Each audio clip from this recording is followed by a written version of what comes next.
नमस्कार दोस्तों, आप सभी का स्वागत है मेरे YouTube चैनल मधु एबट में। आज हम क्रिया के प्रयोग के आधार पर जो है क्रिया के भेद पढ़ेंगे।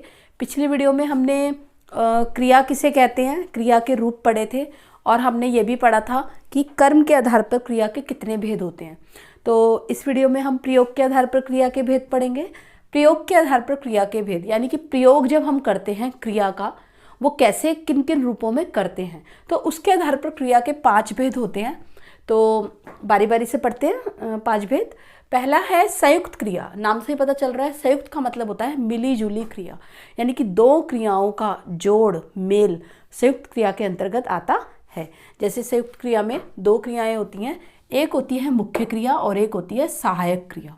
मुख्य क्रिया जो पूरे वाक्य की मुख्य होती है, यानी कि पूरे वाक्य में जिसकी बात होती है, ठीक है, मुख्य क्रिया। और सहायक क्रिया ये भी हम पढ़ेंगे। पिछली वीडियो में भी हमने सहायक क्रिया के बारे में पढ़ा था। तो मुख्य क्रिया और सहायक क्रिया, ये दोनों क्रियाएं जो हैं जब मिलकर संयुक्त क्रिया का निर्माण करती हैं। उदाहरण के तौर पर देखते हैं, जैसे मीना दवाई खा रही है, तो इसमें 2 चीज़ें हो रही हैं। एक क्रिया है खाना यानी कि मुख्य क्रिया, और दूसरी है रही है सहायक क्रिया। ये दोनों क्रियाएं मिलकर जहाँ पर संयुक्त क्रिया का निर्माण कर रही हैं। तो सहायक क्रिया जो है इंग्लिश में इसको हेल्पिंग वर्ब बोलते हैं, is are am was were, और हिंदी में इसको सहायक क्रिया कहते हैं। जैसे रही है, रहा है, करती है, करता है, इस तरीके की जो क्रियाएं होती हैं जो वो सहायक क्रियाएं होती हैं। तो ये दोनों मिलकर मुख्य और सहायक क्रियाएं संयुक्त क्रिया का निर्माण करती हैं। जिन वाक्यों में मुख्य और सहायक क्रिया होती है उसे संयुक्त क्रिया कहते हैं।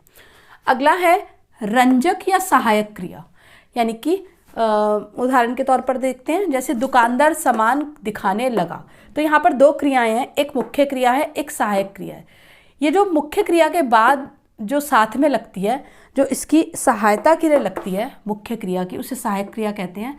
एक बात बताना चाहूँगी, जो सहायक क्रियाएं होती हैं उनका अपना कोई अस्तित्व नहीं होता, वो उनका अपना कोई महत्व नहीं होता वाक्य में।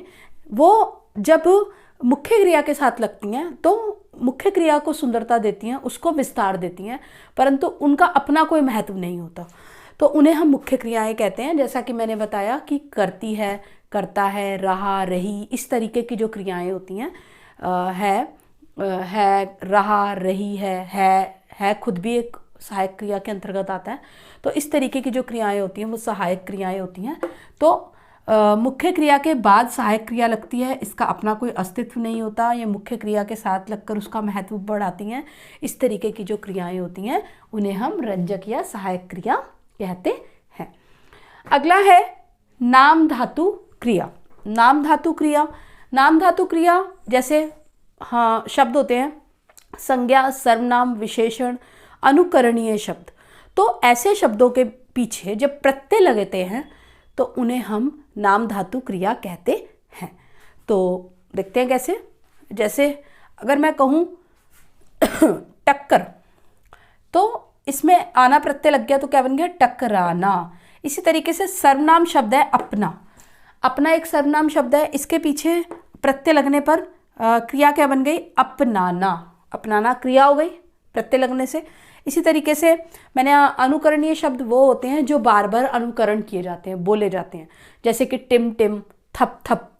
तो इस तरीके से टिम टिम, टिम टिमाना, थप थपाना। तो अनुकरणीय शब्द जो जिनकी पुनरावृत्ति होती है एक से अधिक बार, और इनके पीछे जब प्रत्यय लगता है तो ये नाम धातु क्रिया बन जाती हैं। तो नाम धातु क्रियाएं वे क्रियाएं होती हैं जिन शब्दों के पीछे प्रत्यय लगकर जो क्रियाएं बनती हैं उन्हें हम नाम धातु क्रियाएं कहते हैं।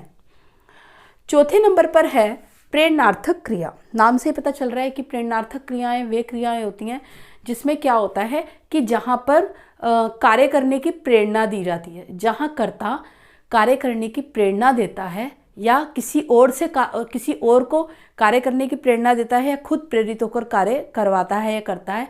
इस तरीके की जो भी क्रियाएं होती हैं वो प्रेरणार्थक क्रिया के अंतर्गत आती हैं।